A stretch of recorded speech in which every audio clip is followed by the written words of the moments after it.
Abbott, what time is it? It's time for the Abbott and Costello show. We're on the air for ABC here in Hollywood. Well, what are we waiting for? Let's go with the Abbott and Costello show.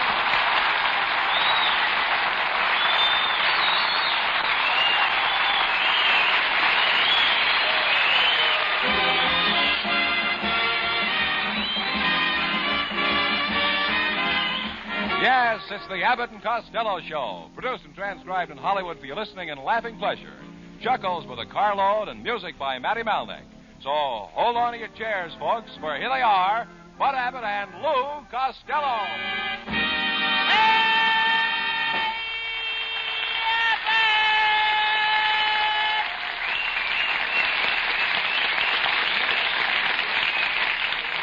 Well, it's about time you got here. Where were you? Well, I went to the YWCA girls' play softball. And one girl was running to third base. She slipped and fell and landed in my lap, and boy, was I mad. Why? The umpire made me put her back in the game. Yeah. Was she a pretty girl? Oh, pretty. Abbott, she was gorgeous. I made a date with her after the game, and brother, did she send me. She did? Yeah, but when I got back, she wasn't there.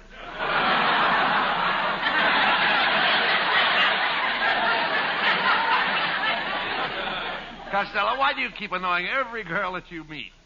Who do you think you are, Casanova? Who do I think of who? Who do you think you are? Casanova? Casanova? Huh?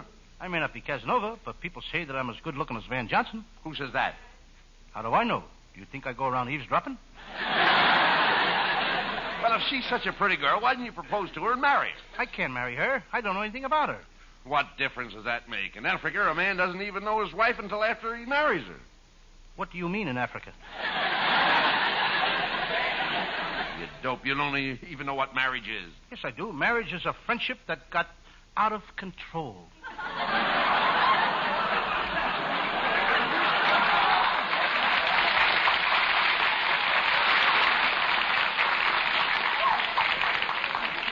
Costello, you shouldn't have any trouble Lou, you shouldn't have any trouble getting married. Do you know that out here in Hollywood, there are 2 girls for every man? 2 girls for every man? Are you sure? Certainly. Then some dirty sneakers got 4.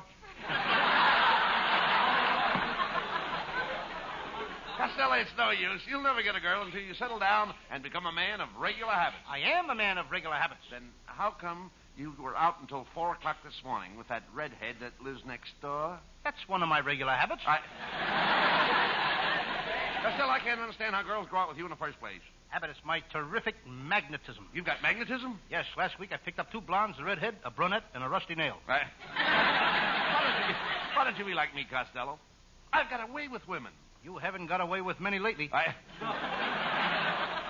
that so? I happen to be the reason that women leave home. Yes, the day you were born, your mother took one look at you, and she hasn't been back since. Oh, get him out of here.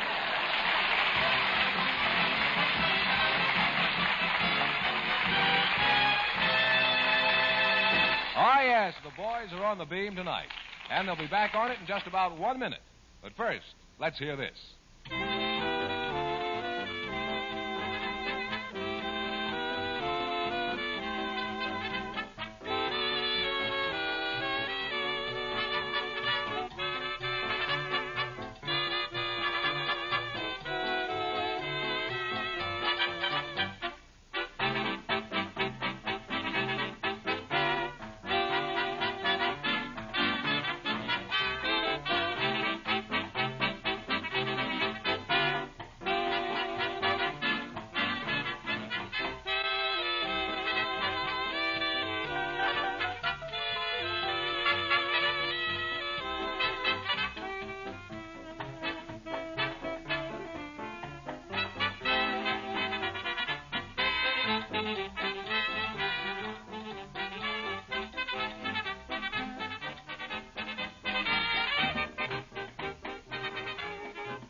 Costello, will you stop that walking up and down? What's the matter with you? What are you worried about? Last night, my Uncle Mike was robbed while he was asleep. Oh, now, wait a minute. How could your Uncle Mike be robbed? He's got all his money sewed up in his long underwear. Oh, yes. Well, it was a hot night, and he left the back door of the bank open.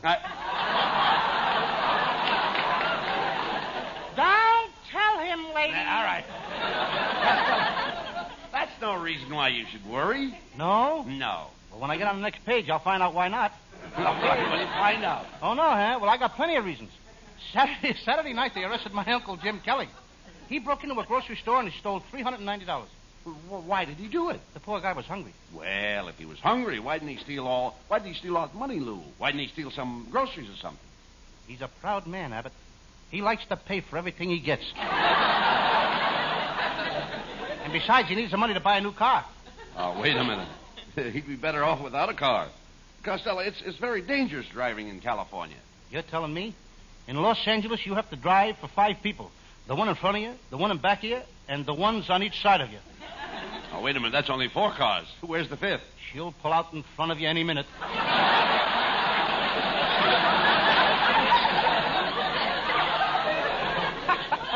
Well, Abbott, I gotta leave now. I got a new job with my brother Pat in the trucking business. Has he got his own truck? Yeah, you should see it, Abbott. It's 1 inch wide and a block long. A truck 1 inch wide and a block long? Mm-hmm. What does he deliver in it? Spaghetti. Next week he's going to buy a round truck. A round truck? What for? Meatballs. Talk sense. Mm-hmm. Is your brother Pat making any money in the trucking business, Lou? Oh, yes. He did so good last week that he bought his wife one of those new electric blankets. It saves her a lot of time around the house. Now, wait a minute. How can an electric blanket help her with the work around the house? Well, she takes the eggs and the bacon to bed with her. And when she gets up in the morning, breakfast is ready. That electric blanket is making her very popular, too. What do you mean? Last night, she turned it on too high, and now... Yes? She's the toast of the town. Oh, Mr. Costello, I've got to talk to you. I've got a great idea. Wait a minute, mister. What's the idea of breaking in here like this? Well, I've got an idea that will make you two the most popular comedy team in radio. What is it? I'll stamp your name underneath every cow in the country. Wait a minute. How will that make us popular? Well, at least you'll have all the farmers pulling for you. Hello, boys. Well, it's Susan Miller. Susan, I'm certainly glad you showed up tonight because I'm going to sing a duel with you. Costello. You mean a duet. A duel is where somebody gets hurt. You never sang with me, did you? Now, when did you become a singer, Costello? Well, I don't like to brag, but would you believe that I taught Bing Crosby how to sing? No, I wouldn't. You're right, but once in a while I catch a sucker. Costello, you don't know the first thing about music. Well, I'll have you know what I studied music. Nah. I went to a singing school. I used to study until I was blue in the face, and then the teacher presented me with a medal. For being the best singer in the class? No, for having the bluest face.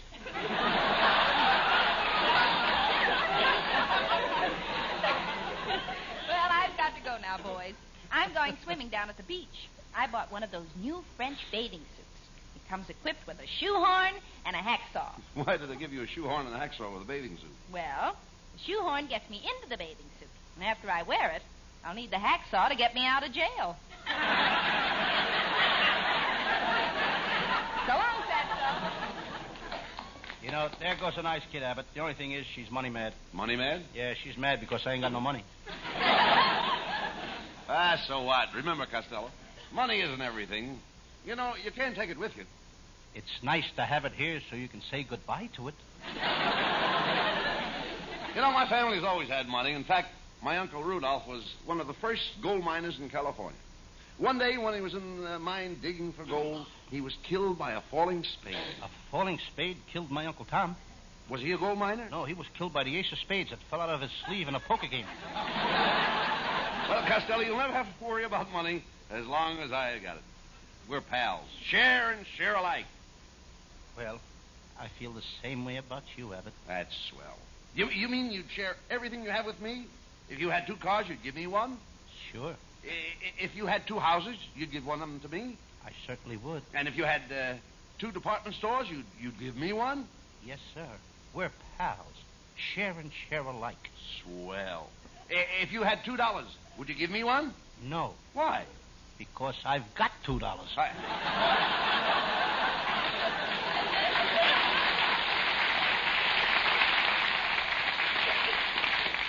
So that's the way you feel, eh? I thought I was your pal. Are you trying to tell me that money means more to you than I do? I didn't say that, Abbott. Well, does it? Yes. That settles it, Costello. I'm going on my vacation to New Jersey, and I'm not taking you with me. Who wants to go to New Jersey now? When we were there last summer, the mosquitoes were so big they were carrying baseball bats. I woke up in the middle of the night, and two of them were sitting on my stomach holding a conversation. Oh, now, don't be silly. Mosquitoes can't talk. Don't tell me. These two were certainly chewing the fat.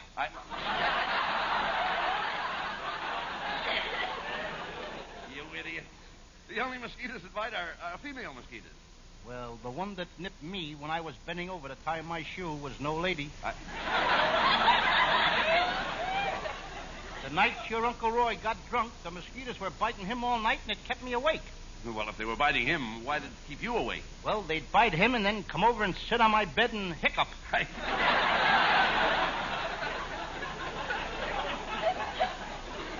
Well, Costello, on second thought, I don't think I'll go to New Jersey. I need a complete rest where nobody will bother me, where the name Bud Abbott means nothing. Oh, you're staying in town, eh?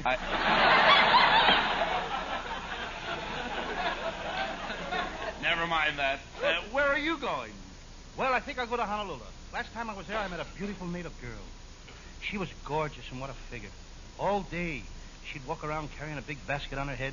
Then at night, she'd sneak off, and she'd meet me. Ah, brother, she taught me plenty. She did? Yes. You should see me carry a basket on my head. Never mind that. Have you been getting plenty of rest? No, and I've been having a lot of trouble going to sleep. Last night, I didn't fall asleep till 11 o'clock. What time did you go to bed? 5 minutes to 11. Costello, you need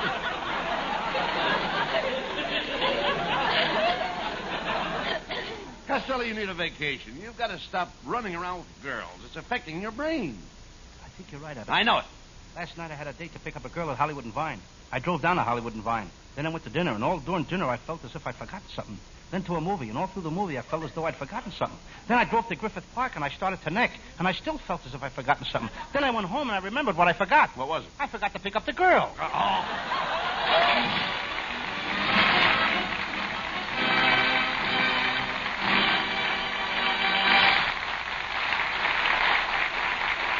And each week at this time, the Abbott and Costello Show presents our feature singer, and here he is, ladies and gentlemen, Hal Winters with Matty Malnick and his orchestra.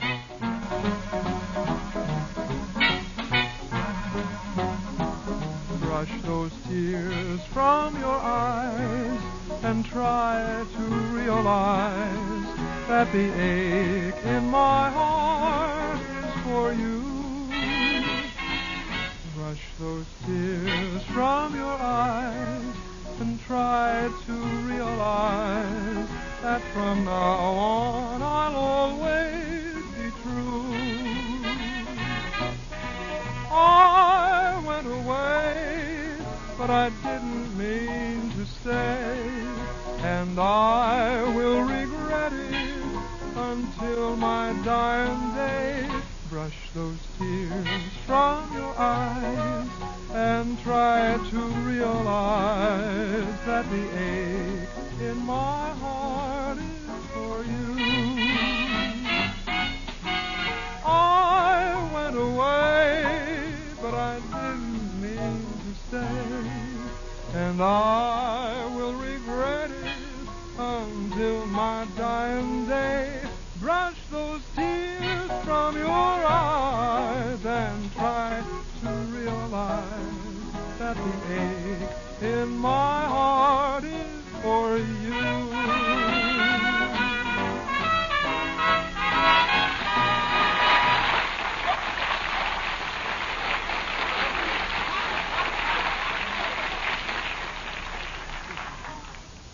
Well, Costello, we're going to do a murder mystery. We'll need a leading lady. Now, how about that blonde actress you're so crazy about? I ain't going with her anymore, Abbott. We had an argument about mustaches. She likes them and I don't. You mean she wanted you to grow a mustache? No, I wanted her to shave hers off.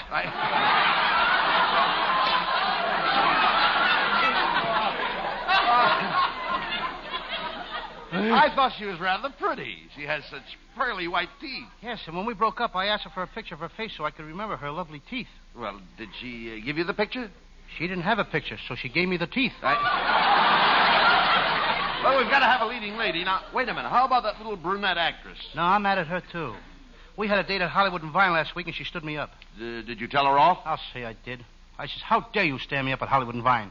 And she said she was sorry, and now we have an understanding. You have? Mm-hmm. Now she's going to stand me up at Sunset and Vine. Costello, I think this idea for doing detective stories is going to be a flop. You know nothing about detectives. Well, my whole family were detectives, Abbott. My Uncle Tom was smart as a whip, but they threw him off the force. Why? They found out there weren't very many smart whips.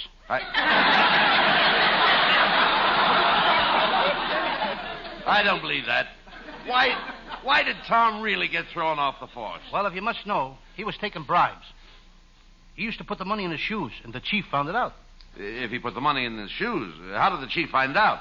He got 18 inches taller the first week. Who else in your family were detectives? Well, my twin uncles, Gus and Billy.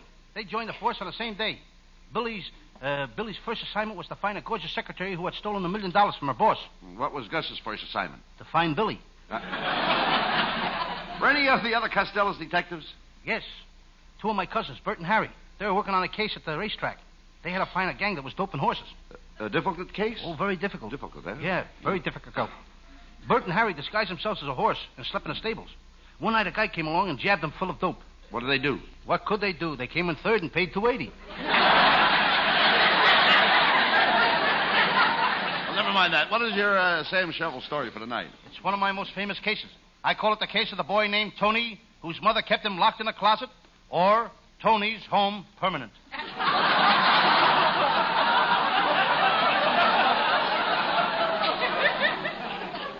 Sounds interesting. Well, let's get on with the case. And now, we present the adventures of Sam Shovel, Master Detective. Brought to you by Army Surplus Sales. And here is today's radio special. Something no housewife should be without. Yes, today you can buy Fort Dix. So, rush over to Army Surplus Sales and buy Fort Dix. Bring it home and surprise the little woman. And remember, when you buy, insist on the genuine Fort Dix. Do not accept Marchfield.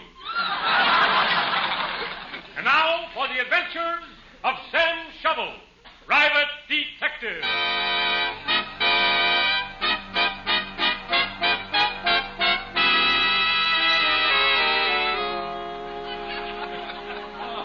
Yes? I'm Sam Shovel, private detective. I'm sitting in my little office down by the waterfront all by myself, playing gin rummy the hard way. The hard way. Without cards. I've been playing for 2 hours, and I owe myself $900. And I'm worried.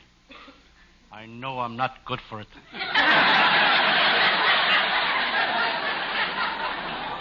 Being a private detective isn't a bad racket. I remember the first day I opened this detective office. I threw a party. What a party. I bought a carton of beer, and as I was carrying it up the stairs, I tripped. All the bottles were broken. Beer was leaking all over me. Everybody cheered and congratulated me. I had broken my first case.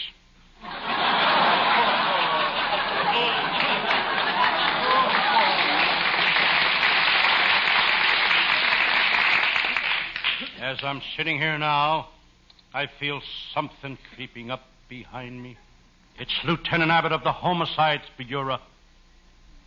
The man who single-handed caught Babyface Nelson, Babyface Cooper, and Babyface Brown, which wasn't too difficult considering they were all babies. Detective Abbott speaks. Hello, Sam Shovel. My, it's dark in here. Why don't you pull up the shades? Okay, I will. Sam, it's still dark in here. I know. I don't have any windows.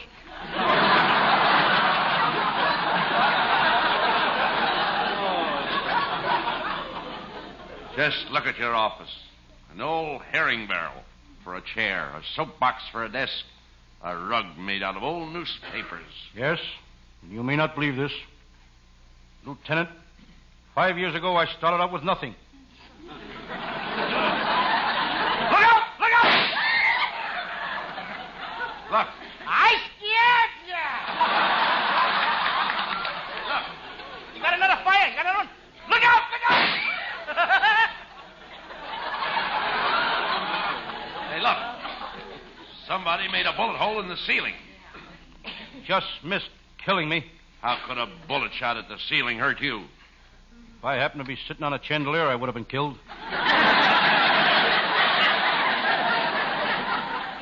Shovel, what made you go into this dangerous business? The prizes. There's prizes in the detective business? Sure. If I'm lucky, I may get to be Ellery Queen for a day. Look out! They're awake.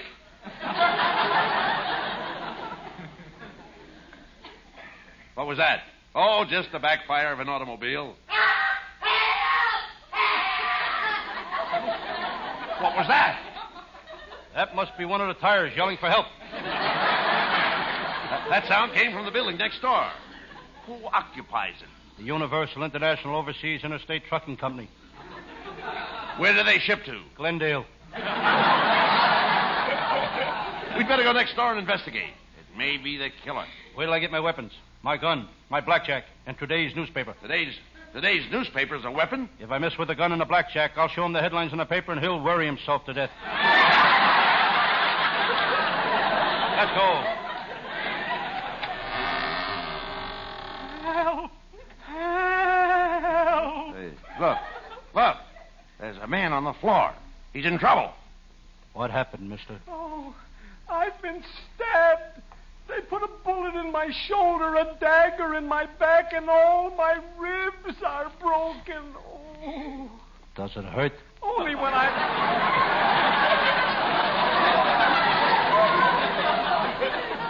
Does it hurt, mister? Only when I laugh.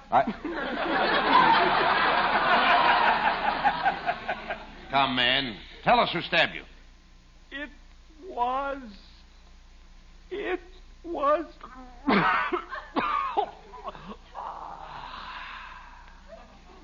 This man is dead. We've got to find out who the killer is. I know. I'll ask Herman the stool pigeon. He'll sell us the information. What makes you so sure he will? For money, Herman would sell his own grandmother. How do you know? I bought her 3 times already.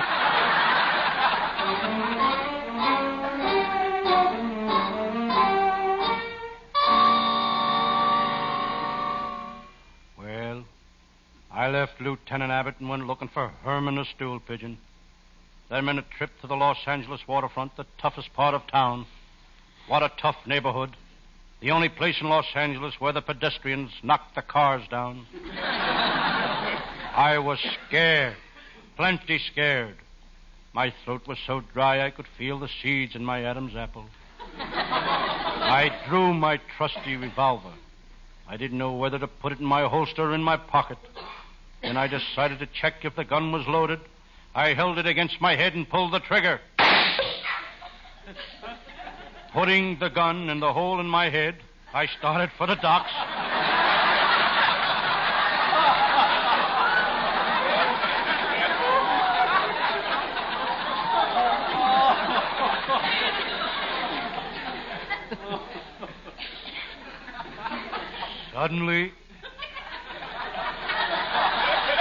Suddenly, I heard a voice.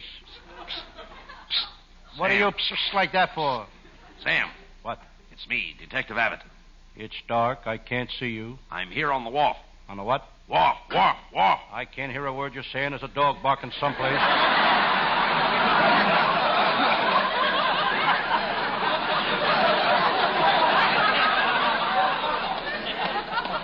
I looked up. Waterfront Lil was standing beside me. She was more beautiful than ever. She spoke. Hello, Sam. Hello, Miss Waterfront. Call me Lil, you gorgeous hunk of man.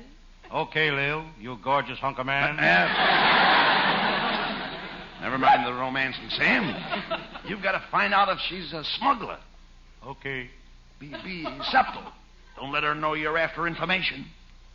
Okay, take it easy. All right. Okay. Lale, are you a smuggler? Sam, I'll tell you if you promise not to turn me over to the police. Now, promise you won't turn me over. Why should I turn you over? You can't look any better on the other side.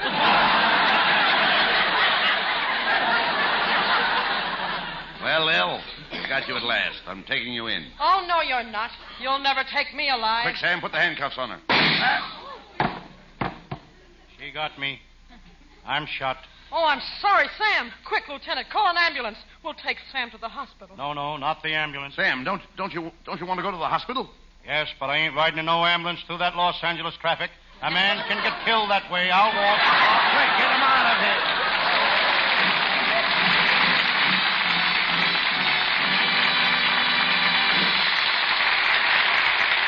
Keep the house lights down, boys. We'll have a curtain call by Abbott and Costello after a final reminder on this subject.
Well, Costello, you certainly gave a brilliant performance as Sam Shovel tonight. Thank you, Bud Abbott. You're full of pep. Yes, sir, you certainly were effervescent tonight. Did you ever see me when I ever wasn't? Ever wasn't. Now I know what happened to Baron Munchausen's riders. We've got 'em. Writing staff is headed by Eddie Foreman, with Paul Conlon, Pat Costello. And our producer is Charles Vander. Good night, folks. Good night, everybody. Good night, Patterson. Good night.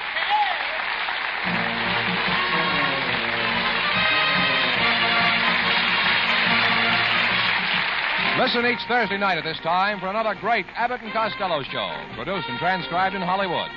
Be sure to stay tuned for the outstanding entertainment which follows throughout the evening on this ABC station.